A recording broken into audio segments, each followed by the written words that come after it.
गाड्या फिरवणं, ड्रायव्हिंग करणं, इकडे जाणं तिकडे जाणं, इतकं काही सुरू होतं की आम्ही पहिल्यांदा 250च्या पुढे जाऊ आम्हाला वाटत होतं. कालचं सगळे बघितल्यानंतर आम्हाला वाटायला लागलं की आपण कुठेतरी खाली जातोय का काय. परंतु महाराष्ट्रातल्या जनतेने विकासाकडे बघून महायुतीला प्रचंड अशा प्रकारचं जे यश प्राप्त करून दिलंय त्याबद्दल महाराष्ट्रातल्या तमाम जनतेचं महायुतीच्या वतीनं व्यक्तिशः माझ्या वतीने मी त्यांना मनापासून धन्यवाद देतो, मनापासून आभार मानतो. सगळेच कार्यकर्ते राबले, उमेदवार राबले, सगळे सहकारी घटक पक्षाचे, मित्र पक्षांचे सगळे आमचे सहकारी त्याच्यामध्ये स्वतःला झोकून दिलं आणि सगळ्यांनी ही निवडणूक आपली स्वतःची निवडणूक आहे असं समजून त्या ठिकाणी कामाला लागले. आमच्या ज्या योजना होत्या योजनांच्या बद्दल बरेच थोडीशी चेष्टा मस्करी करण्यात आली, आम्हाला त्याच्यामध्ये दोष देण्यात आला, आमची थोडंसं टीका टिप्पणी करण्यात आली की राज्य कंगाल केलं, अमुक झालं तमुक झालं. परंतु नंतर त्यांचे जाहीरनामे बाहेर आल्यानंतर आम्हाला ते दिसलं की हे काय चाललेलं आहे, कसं चाललेलं आहे, कुठलाही हिशोब न ठेवता अशा प्रकारचे जाहीरनामे बाहेर आले आणि आपण सगळ्यांनी त्या ठिकाणी पाहिलं. आम्ही मुळात काय केलं, लोकसभेच्या निवडणुकीच्या निमित्तानं आम्हाला मोठं अपयश आलं. म्हणजे महाराष्ट्रामध्ये आम्हाला तिघांनाही वाटलं नव्हतं की बाबा अशा प्रकारचं आपल्याला अपयश मिळेल, परंतु ते मिळालं. आम्ही ते मान्य केलं, त्याच्यातून आम्ही पुन्हा सावरण्याचा प्रयत्न केला. अर्थसंकल्प सादर करत असताना आम्ही सरकारमध्ये तिघांनी मिळून काही योजना जाहीर केल्या. त्या योजना इतक्या पॉप्युलर झाल्या, त्याच्यामध्ये लाडकी बहिणा म्हणजे गेम चेंजरच ती योजना झाली. अंडर करंट असा का बहिणींनी दाखवला की मी सगळे उताने पडले, सगळे आडवे झाले. एक माझं स्वतःचं स्पष्ट मत आहे, प्रत्येकाची वेगवेगळी मतं असू शकतात आणि उलट आमच्यावर आता जबाबदारी वाढलेली. कारण एवढ्या प्रचंड बहुमताने, म्हणजे मी तर जसा राजकारणात आलोय तसं 222 आणि 225 महायुतीला किंवा कुठल्याही आघाडीला महाराष्ट्रामध्ये तरी कधी असं यश मिळालेलं माझ्या तरी पाहण्यात नाही, माझ्या तरी ऐकवत नाही. कदाचित पूर्वीचा काळ वेगळा काँग्रेसचा असेल त्यावेळेस कधी झालं असलं तर माहिती नाही, परंतु बाकीचे विरोधक नगण्य होते त्यावेळेसची गोष्ट. परंतु अलीकडच्या काळामध्ये जसं आम्हाला समजतंय तसं तर एवढं प्रचंड यश हे पहिल्यांदाच मिळालेलं यशाने आम्ही हुरळून पण जाणार नाही आणि आम्ही अतिशय जमिनीवर पाय ठेवून आता म्हणजे जसे जसे ते आकडे आम्हाला दिसत होते तसे तसे तसे फायनान्सच्या गोष्टी माझ्या डोळ्यासमोर येत होत्या. मी देवेंद्रजींना पण फोन केला तेव्हा म्हटलं देवेंद्रजी खूप काही काम करावं लागेल. एकनाथरावजींना पण तसं सांगितलं की फार आर्थिक शिस्त आपल्याला त्याच्यामध्ये आणावी लागेल आणि आम्ही आणू. त्याच्यात आम्हाला हे नवीन नाहीये, आम्ही सगळे अनुभवी माणसं, आम्हाला त्याच्यामध्ये कुठली काही अडचण नाही. आणि शिवाय आमच्या पाठीशी केंद्र सरकार आहे, तो आम्हाला खूप मोठा एक आधार आहे. एक आमच्या पाठीशी एक मोठा भक्कम अशा प्रकारचा भरोसा आहे आणि त्याच्यामुळं या सगळ्या ज्या काही गोष्टी झालेल्या आहेत, आता विरोधक टीका करतात की बाबा बॅलेट पेपरनी घ्यायला पाहिजे होतं, मग बॅलेट पेपरने लोकसभेला पण घ्यायला पाहिजे होतं. लोकसभेचा निकाल लागला की तो बरोबर आणि इथला निकाल लागला की बॅलेट पेपर यायला पाहिजे, मग मशीन काय ईव्हीएम बरोबर नाही, असं नाही चालत. आता झारखंड पण आमच्या हातनं गेलंच ना, आम्ही कुठं काय म्हणतो. ठीक आहे, त्या जनतेने कौल दिलेला आहे तशा पद्धतीनं महाराष्ट्रातल्या विशेषतः महाराष्ट्रामध्ये बऱ्याचदा आपले जे 6 रिजन आहेत ना, मराठवाडा, विदर्भ, पश्चिम महाराष्ट्र, कोकण, मुंबई, अशा सगळ्या वेगवेगळ्या रिजनमध्ये नाशिक, सगळीकडेच तुम्ही बघितलं तर सगळीकडे महायुती जोरात चालली. असं कुठं नाही की मागच्या वेळेस कसं झालं, आम्हाला झटका दिला तो मराठवाड्याने दिला. आमची एकच जागा त्यावेळेस भुमरे साहेबांची आली संभाजीनगर सिटीतली, बाकीकडे सगळीकडे आम्हाला दारुण पराभवाला सामोरं जावं लागलं आणि तसं ह्यावेळेस झालं नाही. तुम्ही जर अंदाज घेतला तर सगळीकडेच चांगल्या प्रकारे महायुतीला यश मिळालं. काही जागा गेल्या त्या फार थोड्या मतांनी त्या बाबतीमध्ये गेलेले आहेत, असंही चित्र. आणि मीडियावाल्यांनो, मला एक, तुम्हाला इलेक्ट्रॉनिक पण आहे, प्रिंट पण मीडिया आहे, मला एक कळत नाही, तुम्ही खऱ्या बातम्या देत चाला ना. जे खऱ्या देत नाही त्यांना मला म्हणायचं, तुम्ही बाकी सगळे खऱ्या बातम्या देतात त्याच्याबद्दल दुमत नाही, पण मी टीव्ही चालू केलं आणि अजित पवार पोस्टल बॅलेट मध्येच माग, मी विचारतोय तिथं फोन करून, ते म्हणले नाही दादा आपण पुढे. आता माझं लीड 1,02,000 मताधिक्य मी मिळवलंय आणि खुशाल तुम्ही दाखवताय अजित पवार माग, अजित पवार माग. मग काही जण म्हणलं का रे असे दाखवतायत? टीआरपी त्याच्याशिवाय वाढत नाही. अरे तुमच्या टीआरपीला आम्हाला का मातीत घालताय, आमची का बदनामी करताय? त्याच्यामध्ये मी नंतर पुन्हा अधिकाऱ्यांच्याकडनं माहिती घेतली की नक्की पोस्टल बॅलेट किती झाले. पोस्टल बॅलेटमध्ये पण आम्ही पुढे होतो आणि रेग्युलर मतदानामध्ये पण पुढे होतो. सांगायचं तात्पर्य की उभा तुमच्यावर सगळ्या चॅनलवर जनतेचा एवढा विश्वास आहे, म्हणजे विश्वास नाही ते सकाळच्या 9 वाजताच्या भोंग्यावर विश्वास नाही, पण बाकीच्यांवर फार विश्वास आहे. माझं एवढंच म्हणणं आहे की खऱ्या बातम्या दिल्या तर काही वाईट होणार नाही. पण खूप चांगलं यश मिळालं. अजून पण काही काउंटिंग चालू आहे, काही ठिकाणी रिकाउंटिंग मागितलेलं. ठीक आहे, तो त्यांचा प्रत्येकाचा अधिकार आहे. पण खरोखरीच सगळ्याच राज्यातली जबाबदारी आम्हा महायुतीवर वाढलेली आहे आणि त्या उलट आम्हाला अधिक जास्त बारकाईनं इथून पुढे काम करावं लागणार आहे. कारण एवढं दैदिप्यमान यश या सगळ्यांनी मिळून दिलेलं आहे आणि जनतेचे मानावे तेवढे आभार कमीच आहेत. म्हणजे काय आता त्यांच्याकरता, म्हणजे त्यांच्या ऋणातच आम्ही राहू इच्छितो.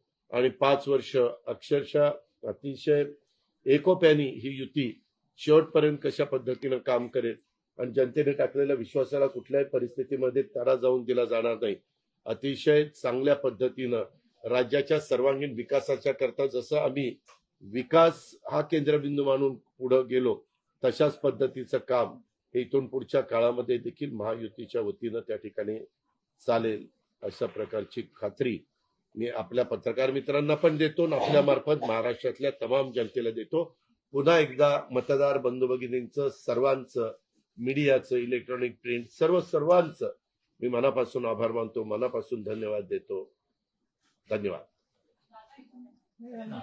अरे मराठी मातृभाषा अभिजात भाषेचा दर्जा आत्ताच दिलाय ना, लगेच विसरायला लागला?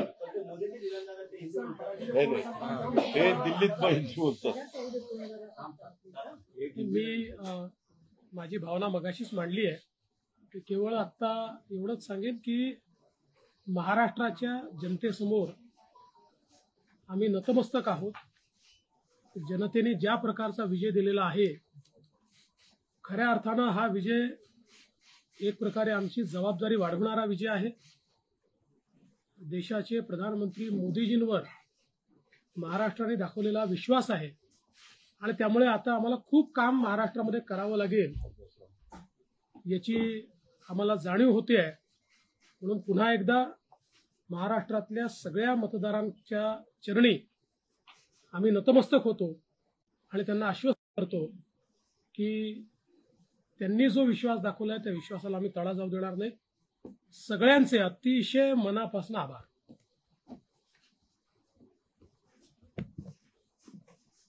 खरं म्हणजे आजचा हा महाराष्ट्रातला ऐतिहासिक दिवस आहे आणि ऐतिहासिक विजय देखील आहे. आतापर्यंतच्या अनेक वर्षांच्या निवडणुका आपण पाहिल्या, परंतु ही निवडणूक लोकांच्या हातात घेतली अशा प्रकारची निवडणूक होती. म्हणजे लँडस्लायडिंग जो काही विक्ट्री आपण म्हणतो ऐतिहासिक, याला काय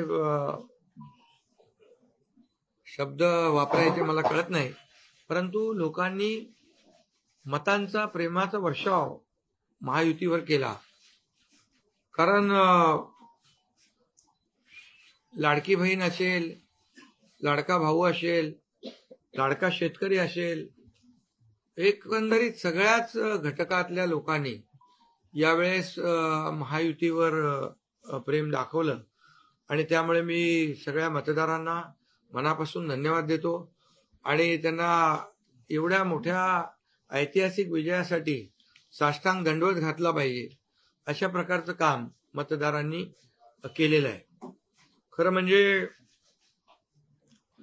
गेल्या 2-2.25 वर्षामध्ये मी, देवेंद्रजी, अजितदादा, आम्ही जे काम केलं या राज्यामध्ये, की शिवसेना, भाजपा, राष्ट्रवादी, आरपी, आमचे आठवले साहेब इकडे आहेत आणि आमचे इतर घटक मित्रपक्ष आणि जे निर्णय आम्ही घेतले ते निर्णय आतापर्यंतच्या इतिहासामध्ये न भूतो न भविष्य ते असे होते. म्हणजे एकीकडे विकास केला आम्ही, डेव्हलपमेंट म्हणजे जे 2.5 वर्षात महाविकास आघाडी सरकारने जी काही कामं बंद पाडली होती, स्पीड ब्रेकर टाकले होते, सगळी कामं थांबवली होती. तुमच्या काळातली जी कामं जसं महाविकास आघाडीचं सरकार 2019ला आलं त्यानंतर ती सगळी कामं बंद पाडली, त्याला स्टे दिले आणि ते स्टे आम्ही सगळे काढले आणि कामं सुरू झाली. मग अटल सेतू झाला, समृद्धी झाला, आपला कोस्टल झाला आणि मेट्रो झाली, कारशेड झालं आणि मोदी साहेबांच्या शुभ हस्ते त्याचं आम्ही उद्घाटनही करू शकलो. ज्याचं भूमिपूजन मोदी साहेबांनी केलं त्याचं उद्घाटन करण्याचे भाग्य आम्हाला मिळालं आणि त्यामुळे कामाला आम्ही प्राथमिकता दिली, विकासाला आम्ही प्राधान्य दिलं आणि आम्ही त्यामध्ये एकच डोळ्यासमोर ठेवलं की या राज्याचा सर्वांगीण विकास. आणि राज्याचा सर्वांगीण विकास करत असताना सर्व घटकांना आम्ही समोर ठेवलं आणि पाहिलं की जे 2.5 वर्षामध्ये जी कामं त्यांनी थांबवलेली आणि 2.5 वर्ष त्यांनी जे सगळं बंद पाडलं होतं ते किती वेगाने आम्ही सुरू करू शकलो याचं समाधान आणि आनंद आम्हाला आहे. कारण त्याचे तुम्ही ते फळं पाहताय. सगळी लोकांना आपण मेट्रो दिली, समृद्धी दिलं, अटल सेतू दिला, कोस्टल दिलं, लोक तो वापरू लागले. आणि त्याचबरोबर दुसरीकडे कल्याणकारी योजना आम्ही केल्या. कल्याणकारी योजनेमध्ये लाडकी बहीण, मुख्यमंत्री लाडकी बहीण योजना, त्यानंतर मग लाडका भाऊ केला आम्ही, युवा प्रशिक्षण योजना केली, 3 गॅस सिलेंडर दिले, त्यानंतर वयोश्री योजना केली, शेतकऱ्यांची आम्ही योजना केली, शेतकऱ्यांना वीज बिल माफ केलं, शेतकऱ्यांचं जे किती 7.5 HP 3, 5, 7.5 हा 3, 5, 7.5 आणि त्या पंपाचं वीज बिल माफ केलं. शेतकऱ्यांना आम्ही 2.5 वर्षामध्ये 2.25 वर्षामध्ये आतापर्यंतच्या इतिहासामध्ये जेवढा मोबदला दिला नव्हता 15,000 कोटी रुपये तो दिला. त्यांच्या योजनांसाठी 45,000 कोटी रुपये. म्हणजे एकंदरीत कल्याणकारी, मी डिटेलमध्ये जात नाही त्याच्यामध्ये, पण एकीकडे विकास आणि दुसरीकडे कल्याणकारी योजना याची आम्ही सांगड घालण्याचा प्रयत्न केला. आणि नेमकं यामध्ये आमचा उद्देश एवढाच होता की या राज्याला पुढे न्यायचं, या राज्याचा सर्वांगीण विकास करायचा, या राज्यातल्या प्रत्येक घटकाला काही ना काही राज्य सरकारच्या माध्यमातून आधार मिळाला पाहिजे. आणि मग आम्ही सर्वसामान्यांचं सरकार म्हणायचो. मग सर्वसामान्यांचं सरकार म्हणताना सर्वसामान्याला काय मिळालं याचा विचार आम्ही केला. आणि मला अभिमानाने या ठिकाणी सांगायचं आहे की मोदी साहेबांनी, केंद्र सरकारने देखील आमच्या पाठीमागे उभे राहिले ताकदीने, की जे आमचे प्रस्ताव जे आहेत ते त्यांनी मान्य केले आणि मोठ्या प्रमाणावर गेल्या 10 वर्षामध्ये जे केंद्राने देखील या राज्याला 10 वर्ष तर जाऊ द्या, पण 2-2.5 वर्षामध्ये देखील आम्हाला लाखो कोटी रुपयांचं सहकार्य केलं. त्यामुळे एक डबल इंजिनचं सरकार देखील या राज्यामध्ये, वेगवान सरकार, गतिमान सरकार, निर्णय घ्यायला धडाधड निर्णय घेतले आम्ही. त्यामुळे 2.5 वर्षात सिंचन प्रकल्प 4 त्यांनी केले महाविकास आघाडीने, आम्ही होतो. आणि आता आमच्या वेळेस सुप्रमा 124 सुप्रमा दिल्या. म्हणजे एक फक्त उदाहरण की अशा प्रकारचं काम आम्ही केल्यामुळे या राज्यातल्या जनतेने, सर्वसामान्य माणूस आम्ही केंद्रबिंदू मानला. म्हणजे त्याच्यामध्ये महिला आहेत, गरीब आहे, युवक आहे, शेतकरी आहे, यांना आम्ही केंद्रबिंदू मानून काम केलं आणि त्यांच्यासाठी आम्ही योजना केल्या.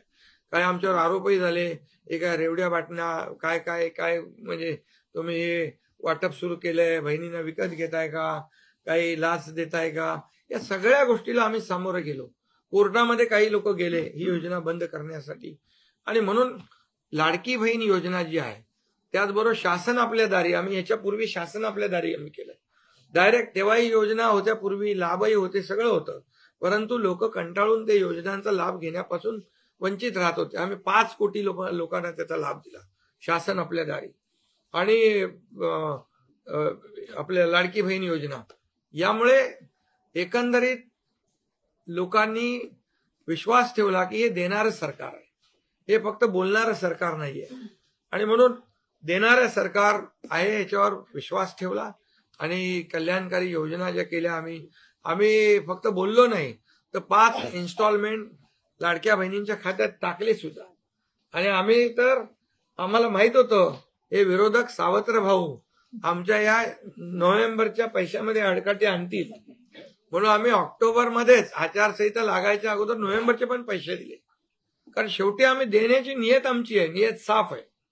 कारण आम्ही फक्त कागदावर योजना ठेवायच्यासाठी केलं नाही. आणि त्यामुळे एकंदरीत या राज्यामध्ये सर्वसामान्यांचं सरकार सर्वसामान्यांसाठी काहीतरी करतंय ही भावना प्रत्येकाच्या मनामध्ये निर्माण झाली. आणि आम्ही म्हणालो common man common man common man. आता कॉमन मॅनने आम्ही ठरवलंय की त्यांच्या जीवनामध्ये काही बदल घडवून चांगले दिवस आणून त्याला सुपरमॅन करायचं. पण त्यांनी आम्हाला या निवडणुकीत सुपरमॅन सारखं काम करून दाखवलं आणि एवढं भरभरून त्यांनी आशीर्वाद दिले की लोकांनी एवढंच आहे की यामध्ये बऱ्याचशा गोष्टी स्पष्ट झाल्या. लोकांनी कल्याणाचं आणि विकासाचं राजकारण स्वीकारलं. लोकांनी सुडाचं आरोपाचं द्वेषाचं राजकारण झिडकारलं. आणि म्हणून 2 निवडणुका ज्या लोकसभेमध्ये पण आणि लोकसभेत फेक नॅरेटिव्ह वगैरे सगळं केलं, काय काय केलं, संविधान बदलणार वगैरे सगळ्या जातीमध्ये भीती निर्माण केली, प्रत्येकाला घाबरवलं. तरी सुद्धा एवढं होऊन पण प्रधानमंत्रीपदी मोदी साहेबच बसले. आता ते म्हणाले जनतेच्या दरबारात जाऊ, आम्ही जनतेच्या दरबारात जाऊ. लोकसभेच्या वेळेस पण गेले, पण शेवटी एवढं करून एवढे सगळं खोटं नाटं सांगून लोकांना घाबरवून पण प्रधानमंत्रीपदी शेवटी मोदी साहेब बसले. आणि आताही म्हणाले आम्ही जनतेच्या दरबारात जाऊ. आता जनतेने त्यांना जो काही मॅन्डेट द्यायचा तो दिलेला आहे. आणि त्यामुळे जनतेने पूर्णपणे विकासाला आणि कल्याणकारी योजनांना स्वीकारलेला आहे. यामध्ये लोक रोज आमचं सरकार स्थापन झाल्यापासून रोज सरकार पडणार रोज आम्हाला 3-4च शब्द ठेवले होते त्यांनी. ते शब्द तुम्हाला माहित आहे, मी ते परत त्याचा उच्चार करू इच्छित नाही. पण 4था शब्द होता का? नाही. पण आम्ही त्याला आरोपाने उत्तर नाही दिलं. आम्ही कामातून उत्तर दिलं त्याला. आणि कामातून उत्तर दिलं आणि ते काम लोकांना भावलं की बाबा हे काम करणारे लोक आहेत आणि काम सर्वसामान्य लोक आहेत. मी स्वतःला काय समजायचो, सीएम म्हणजे चीफ मिनिस्टर आहे, मी म्हणायचो कॉमन मॅन आहे. आता कॉमन मॅन मध्ये मी जायचो. आता आमचे दोन्ही उपमुख्यमंत्री दोन्ही आम्ही 24/7 काम करत होतो. आणि याच्यामुळे घरी बसून सरकार चालवता येत नाही, फेसबुकवरून सरकार चालवता येत नाही, हे स्पष्ट झालेलं आहे. आणि म्हणून आम्ही लोकांच्या, बाळासाहेब सांगायचे, कार्यकर्ता घरात नाही लोकांच्या दारात शोभून दिसतो. शासन आपल्या दारी आम्ही घेऊन गेलो. आणि म्हणूनच आज बाळासाहेबांच्या विचारांनी आम्ही सरकार स्थापन केलं 2019ला मोदी साहेबांच्या आशीर्वादाने. आणि 2019ला जे सरकार स्थापन व्हायला पाहिजे होतं ते सरकार स्थापन झालं नाही. ते लोकांनी बरोबर लक्षात ठेवलेलं आहे. लोक ते विसरलेले नाहीत. आणि म्हणून या निवडणुकीत देखील कोण कुठल्या पक्षाचा, आता तुमचा कुठला पक्ष आहे? तो राष्ट्रवादी. आता तो कोणाचा आहे ते लोकांनी ठरवलं. आणि शिवसेना कोणाची तेही ठरवलं. आणि लोकांनी ठरवलं. त्यामुळे आता बऱ्याचशा गोष्टी त्या स्पष्ट झालेल्या आहेत. बऱ्याचशा गोष्टी स्पष्ट झाल्या.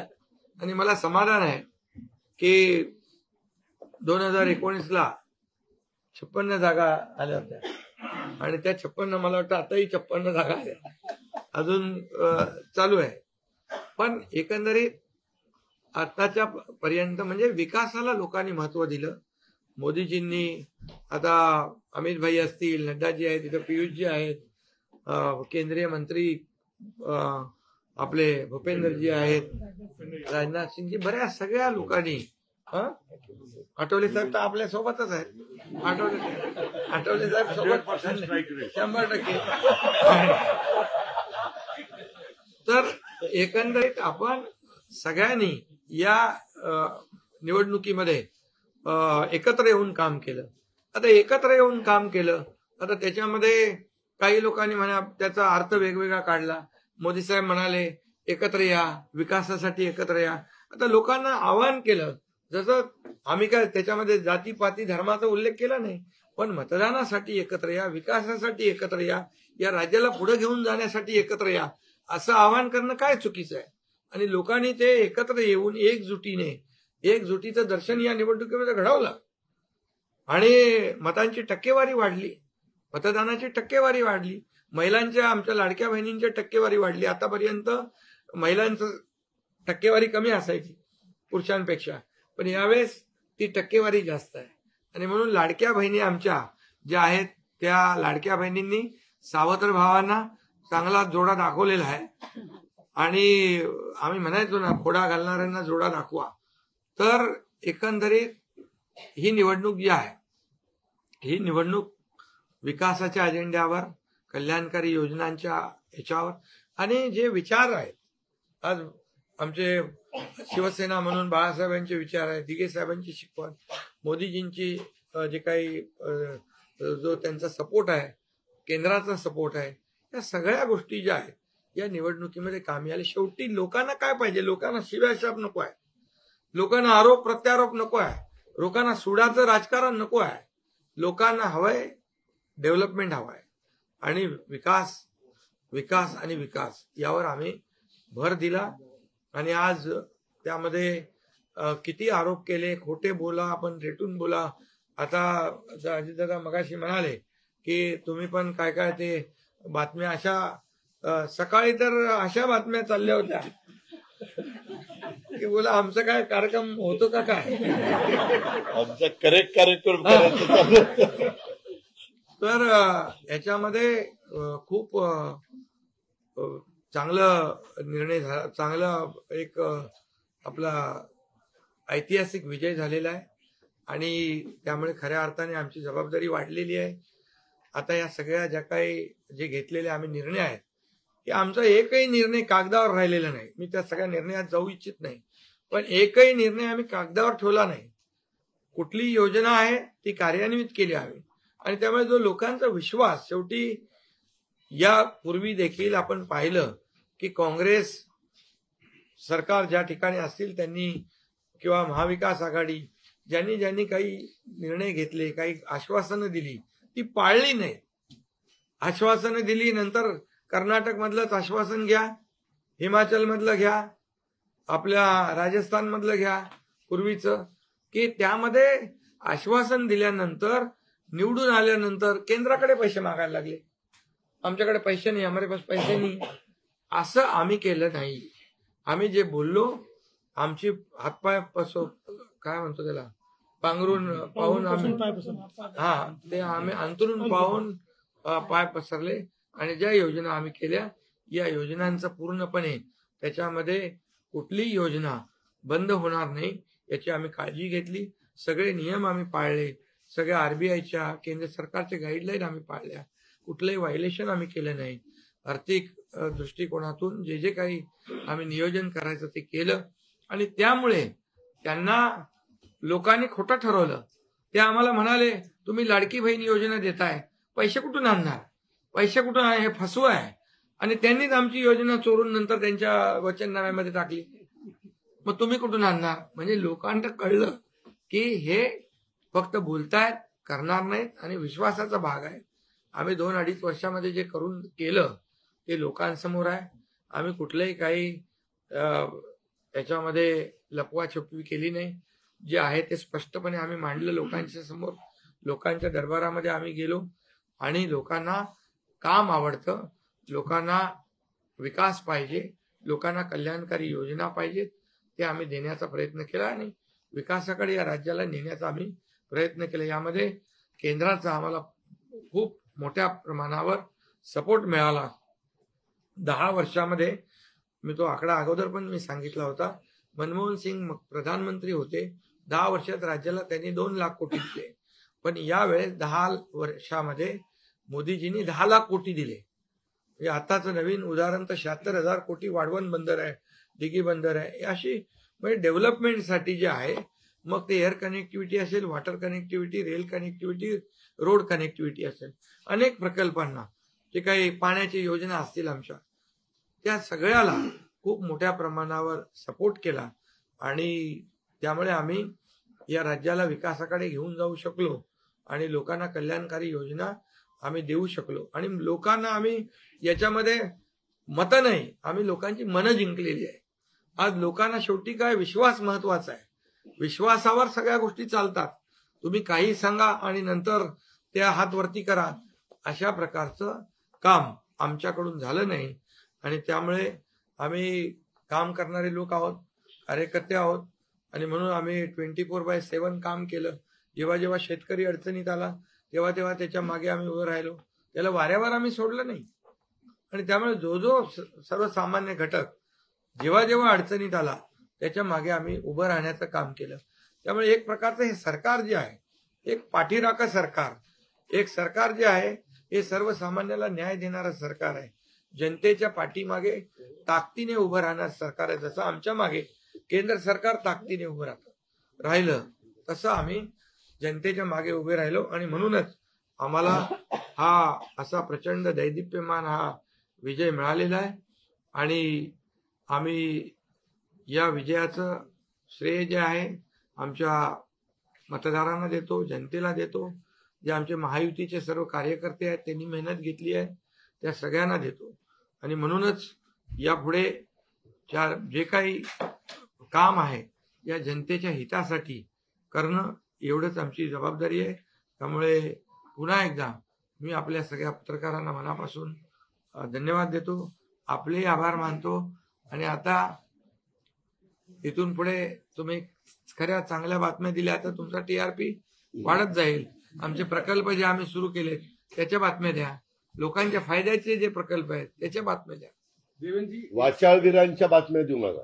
देवेंद्र जी, एक सवाल ये है कि महाराष्ट्र में पिछले कुछ समय से जाति जाति में लगातार एक दंगा फैलाने की कोशिश हो रही थी. क्या स्थिर सरकार को लेकर के मैंडेट है क्या? दूसरा, वोट जिहाद शब्द आपने इस्तेमाल किया था, इस बार भी ऐसी कोशिश कई जगहों पर हुई थी, उसको कैसा जवाब?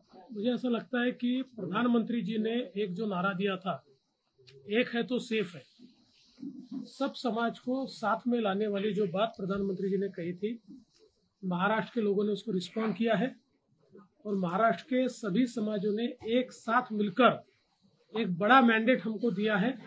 मुझे लगता है कि आज निश्चित रूप से जो लोग तुष्टीकरण की राजनीति करना चाहते थे, जो डिविजिव पॉलिटिक्स करना चाहते थे, उनको करारा जवाब जनता ने ही दिया है और प्रधानमंत्री जी की बात को लोगों ने यहाँ पर एक्सेप्ट किया.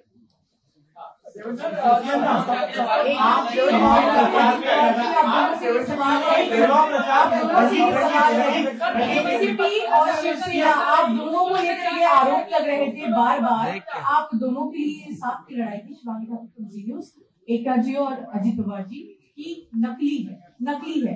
क्या आपको लगता है आज के बाद ये आरोप अब जनता ने जवाब दे दिया है, आपकी ओर से क्या जवाब दिया जाएगा? क्योंकि असली और नकली का फैसला जनता ने दिखाया ना. अभी आपने पहले ही बोल दिया ना. नहीं, आपकी ओर से जानना चाहते हैं क्योंकि देखिए बार-बार नहीं, देखिए जनता ने आज बता दिया है, असली नकली में मैं जाऊंगा नहीं, लेकिन बाला साहब ठाकरे जी की विचारधारा वाली जो शिवसेना है, शिवसेना भाजपा की गठबंधन वाली जो शिवसेना है, एक विचारधारा वाली शिवसेना आज लोगों ने तय कर लिया है. कौन है? मैंडेट दिया है लोगों ने.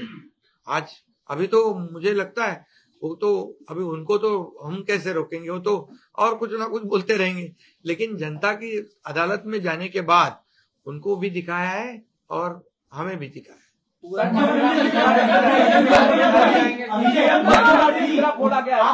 ईवीएम का देखो, अभी झारखंड में ईवीएम अच्छा है क्या? झारखंड में, कर्नाटक में ईवीएम अच्छा था.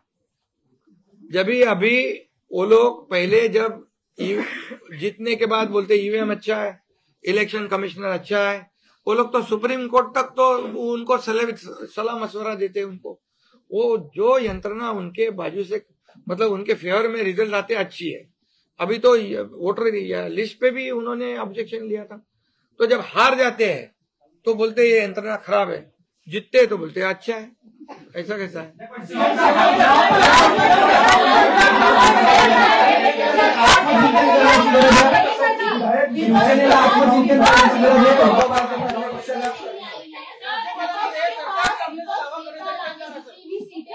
ये तो देखिए, यही तो मैं बता रहा हूँ कि जनता ने पूरी तरह, मैंने पहले भी कहा था कि पूरी तरह थम्पिंग मेजोरिटी मिलेगी।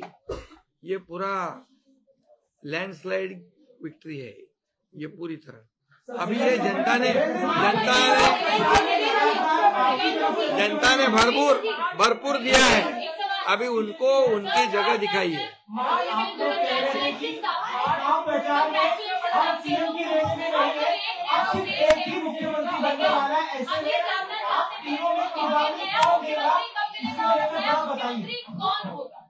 अरे भैया, अभी हम लोग अभी तो आंकड़े भी आने के अभी चालू है ना, काउंटिंग चालू है। अभी होने के बाद हमारी तीनों पार्टियां बैठेगी।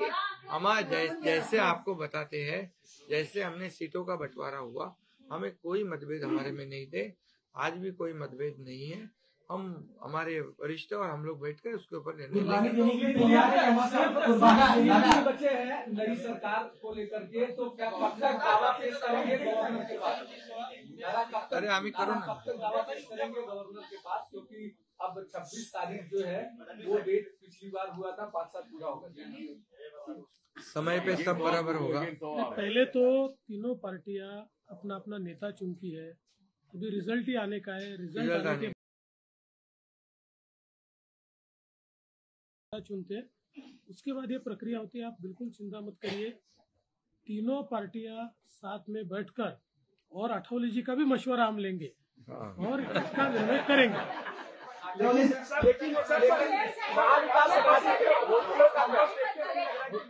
महाविकास अघाड़ी में तो ये जनता ने तय किया है ना, जनता ने इतना भरोसा दिखाया है, अभी हमें जिम्मेदारी बढ़ गई है। हाँ, तो फिर वही तो पब्लिक जनता ने दिखा दिया है। जनता ने पूरा विश्वास दिखाया, तो हम पूरे विश्वास के साथ अभी काम करेंगे। सीएम साहब 3 होटल महाविकास अघाड़ी ने दे दिए थे।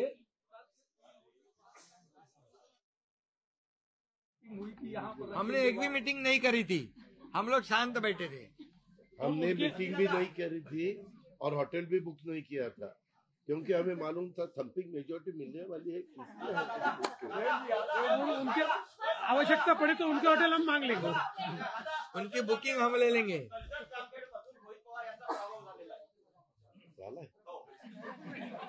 नाही, बरेचसे झालेत ना काँग्रेसचे मोठे, बाळासाहेब थोरात, काय काय पृथ्वीराज चव्हाण, बहुत से लोगों का हुआ है।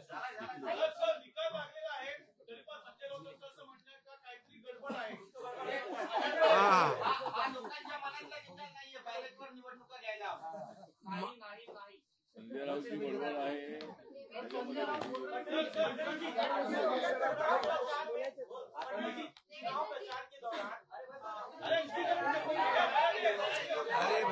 चला आता 2 प्रश्न मराठीत घेऊ आपण। महाराष्ट्रात बसलो आणि मग संपू। 2 प्रश्न मराठी। अरे जाने दो ना, एक ही सवाल है क्या? आपका सवाल खत्म हुआ? सवाल खत्म? बॅलेट पेपरवर निवडणुका घ्या, ईव्हीएमचा निर्णय माहीत नाही। पुन्हा एकदा तुम्हाला विचारतो, संजय राऊत कोण? ईव्हीएमचा निर्णय मान्य आहे, मान्य आहे, मान्य आहे।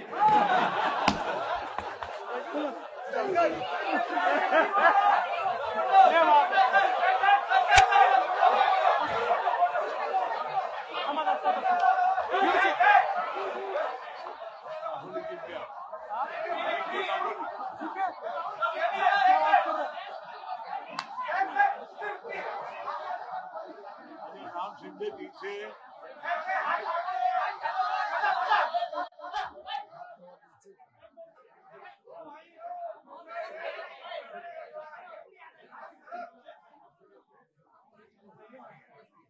Thank you. ओके, चलो, थैंक यू।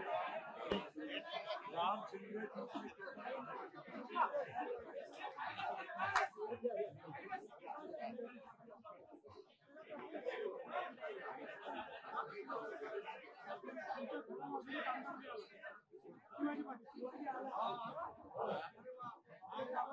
अरे काय चुका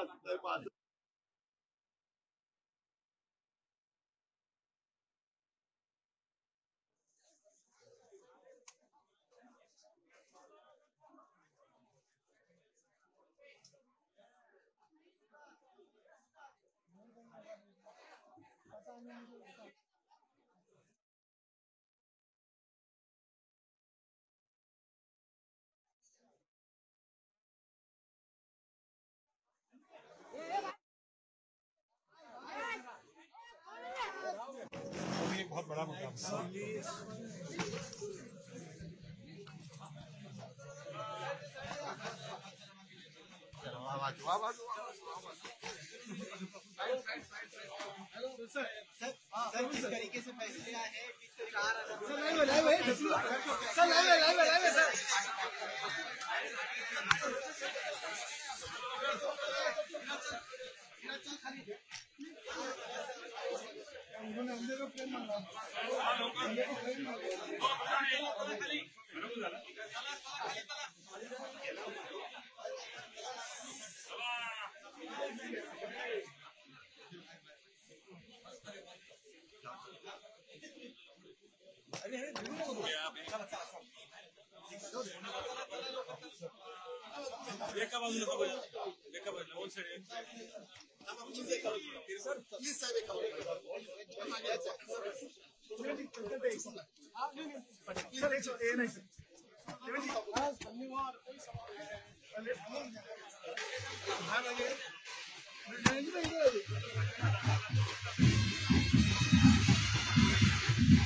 प्रधानमंत्री नरेंद्र मोदी जी और महायुति की सरकार दोनों ने अच्छी सरकार दी, अच्छा नेतृत्व दिया, उसकी वजह से जनता का विश्वास मिला।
लगता है बाला साहब के विचारों में चलने वाली शिवसेना कौन है, ये हमने दिखा दिया है। लोगों ने किसके पीछे खड़े रहे, ये लोगों ने भी दिखा दिया है। लाडली बहना जिंदाबाद।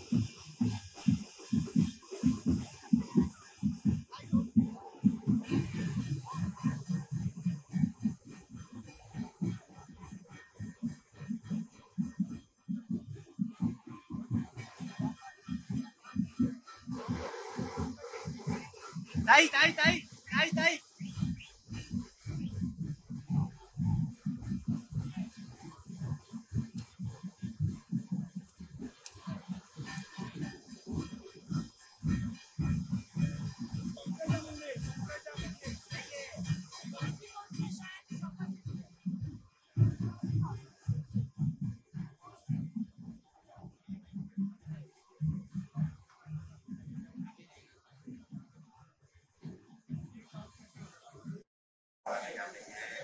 आंकड़े जो है वो सब क्लियर कर दिए हैं कि भारतीय सरकार बनाएगी, इसी वजह से बोला जा रहा है। क्या मुझे लगता है ये एक ऐतिहासिक जीत है। शायद महाराष्ट्र ने कभी इतिहास में ऐसा जीत नहीं देखा है और महायुति ने जो काम किया है पिछले 1.5 साल में, आदरणीय एकनाथ जी शिंदे, देवेंद्र फडणवीस और अजीत पवार, वो लोगों के मन में बैठा है कि ये सिर्फ डेवलपमेंट की बात करते हैं और एक विकसित महाराष्ट्र के लिए ये एक पर्याय है। शायद इस वजह से जनता का प्यार जो ट्रांसलेट हुआ है इस वोट में, और आते हुए दिन में एक विकसित भारत के लिए जरूर सब काम करेंगे साथ में। समाज के हर वर्ग के लिए योजनाएं लाई गई, चाहे महिला हो, युवा हो, हर एक समाज के वर्ग के लिए योजनाएं लाई गई। देखिए, विपक्ष ने सिर्फ वोट बैंक और तुष्टीकरण की राजनीति की। हर सुबह शाम बयानबाजी और तुष्टीकरण, वोट बैंक के अलावा कोई विजन प्लान नहीं था।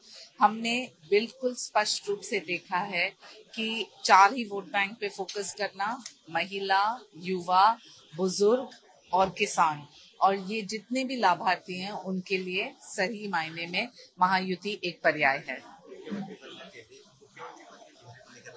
मैं कोई स्पेकुलेशन नहीं करना चाहती हूँ। महायुति के नेतृत्व ही तय करेंगे कि मुख्यमंत्री कौन, लेकिन मैं यकीन से कह सकती हूँ कि काम करेंगे तो पूरे महाराष्ट्र के लिए। जो निर्णय नेतृत्व ले वही सभी को स्वीकार।